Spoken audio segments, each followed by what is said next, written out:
Hello. Today I'm going to show you how to replace old, damaged earpads Beats EP headphones. These earpads cushion are still not in the worst condition and could be used for a long time, but let's put new ones on for a nicer look. If your earpads look like this, then you definitely need to replace them. To replace the old, damaged earpads for Beats EP headphones, you first need to buy a pair of replacement earpads on eBay, Amazon or Aliexpress. The old pad can be removed with a flat screwdriver or with a knife by pushing it behind the edge of the earpads and gently push, but be careful not to damage the speaker driver with the tip of the knife.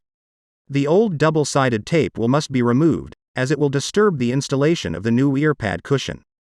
Once the ear cushions are ready for installation, all you need to do is remove the protective tape from the double-sided tape and place pad on headphones, but there are two things to remember.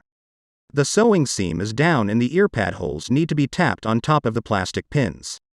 Once this has been done, press the earpad firmly on all sides so that it sticks properly. Then do the same with the other new earpad. Here's the result. Just like new and will last a long time. Last time we replaced the damaged 3.5mm 4-pole jack. If you have also the 3.5mm jack problem, fix it with my help. As always, if you liked the video, don't forget to hit like and subscribe buttons to see us in another money-saving DIY video.